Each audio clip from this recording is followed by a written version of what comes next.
संविधान की शक्ति, संविधान की विविधताओं पर चर्चा होती तो नई पीढ़ी को काम आता।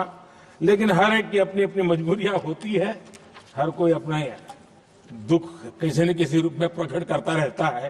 कईयों ने अपनी विफलताओं का दुख प्रकट किया है।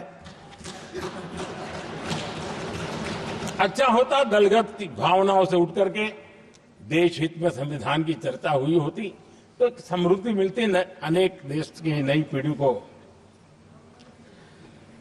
आदरणीय सभापति जी, मैं तो संविधान के प्रति विशेष आदर का भाव व्यक्त करना चाहता हूं कि संविधान की भावना थी कि मेरे जैसे अनेक लोग जो यहां पहुंच नहीं पाते, ये संविधान था जिसके कारण हम पहुंच पाए।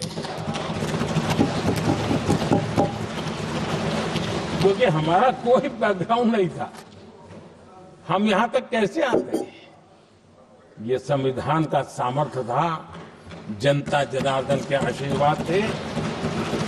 इतना बड़ा दायित्व, और मेरे जैसे बहुत लोग यहां भी हैं जिनका ऐसा कोई बैकग्राउंड नहीं है, यही एक सामान्य परिवार से आए हैं और आज संविधान ने हमें यहां तक पहुंचाया है।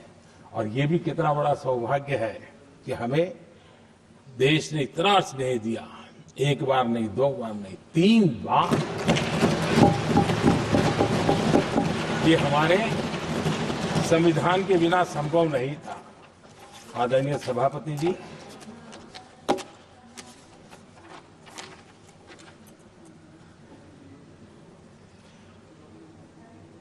उतार चढ़ाव तो आए, कठिनाइयां भी आई, रुकावटें भी आई, लेकिन मैं फिर एक बार देश की जनता को नमन करता हूं कि देश की जनता पूरी ताकत के साथ संविधान के साथ खड़ी रही।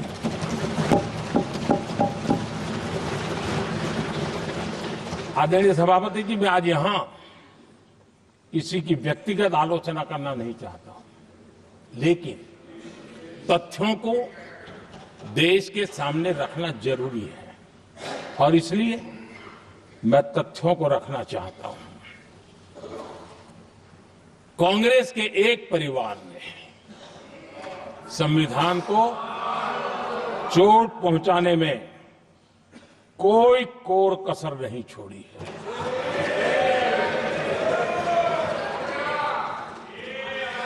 और मैं इसलिए एक परिवार का उल्लेख करता हूं कि 75 साल की हमारी यात्रा में 55 साल एक ही परिवार ने राज किया है। इसलिए देश को क्या क्या हुआ है ये जानने का अधिकार है। और इस परिवार के कुविचार, कुरीति, कुनीति, इसकी परंपरा निरंतर चल रही है। हर स्तर पर इस परिवार ने संविधान को चुनौती दी। आदरणीय सभापति जी, 1947 टू 1952 इस देश में इलेक्टेड गवर्नमेंट नहीं थी। एक अस्थाई व्यवस्था थी, एक सिलेक्टेड सरकार थी और चुनाव नहीं हुए थे। और जब तक चुनाव न हो तब तक एक इंटरिम व्यवस्था के रूप में कोई खाका खड़ा करना चाहिए, किया गया था। 1952 के पहले राज्यसभा का भी गठन नहीं हुआ था, राज्यों में भी कोई चुनाव नहीं थे, जनता का कोई आदेश नहीं था।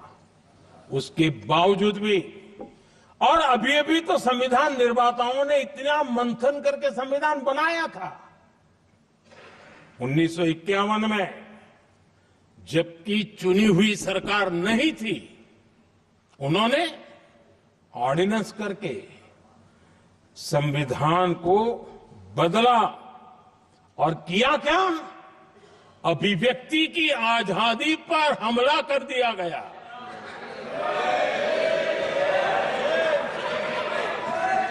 और ये संविधान निर्माताओं का भी अपमान था, क्योंकि ऐसी बातें कोई संविधान सभा में नहीं आई होगी ऐसा नहीं है, लेकिन वहां उनकी चली नहीं।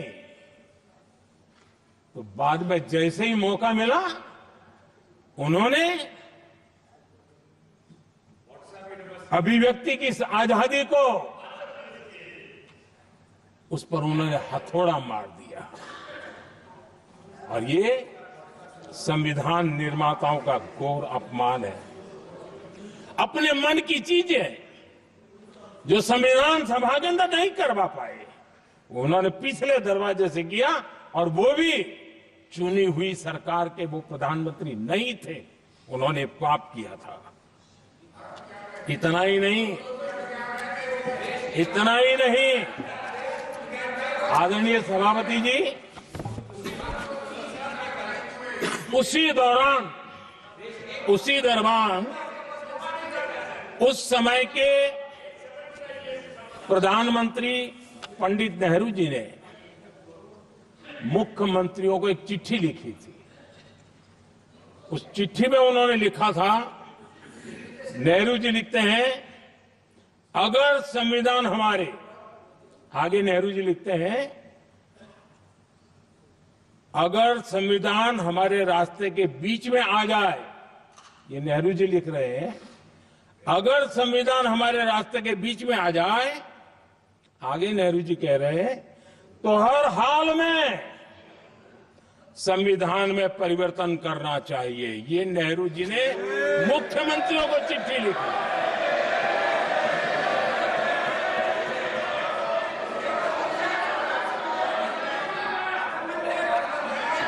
और आदरणीय सभापति जी, ये भी देखिए, 1951 में ये पाप किया गया, लेकिन देश चुप नहीं था। उस समय राष्ट्रपति डॉक्टर राजेंद्र प्रसाद जी ने चेताया, ये गलत हो रहा है। उस समय स्पीकर पद पर बैठे हुए हमारे स्पीकर महोदय ने भी पंडित जी को कहा, गलत कर रहे हो। इतना ही नहीं, आचार्य कृपलानी जी, जयप्रकाश नारायण जैसे महान कांग्रेसी लोगों ने भी पंडित नेहरू ने कहा कि ये रोको, लेकिन पंडित जी का अपना संविधान चलता था, और इसलिए उन्होंने इतने वरिष्ठ महानुभावों की सलाह मानी नहीं, और उसे भी उन्होंने दरकिनार कर दिया। और आदरणीय सभापति जी, ये संविधान संशोधन करने का ऐसा खून कांग्रेस के मुंह लग गया कि समय समय पर वो संविधान का शिकार करती रही। ये खून मुंह पे लग गया। इतना ही नहीं, संविधान के स्पिरिट को लहू लहान करती रही। आदरणीय सभापति जी, करीब 6 दशक में 75 बार संविधान बदला गया। आदरणीय सभापति जी, जो बीज देश के पहले प्रधानमंत्री जी ने बोया था, उस बीज को खाद पानी देने का काम एक और प्रधानमंत्री ने किया। उनका नाम था श्रीमती इंदिरा गांधी।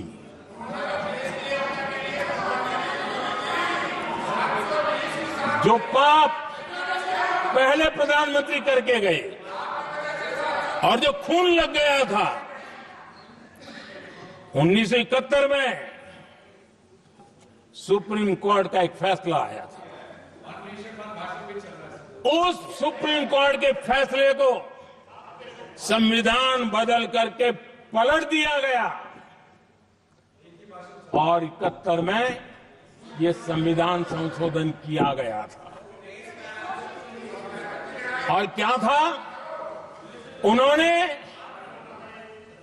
हमारे देश की अदालत के पंख काट दिए थे और यहां पर तो किया था कि संसद संविधान के किसी भी आर्टिकल में जो मर्जी पड़े वो कर सकती है और अदालत उसकी तरफ देख भी नहीं सकती है। अदालत के सारे अधिकारों को छीन लिया गया था।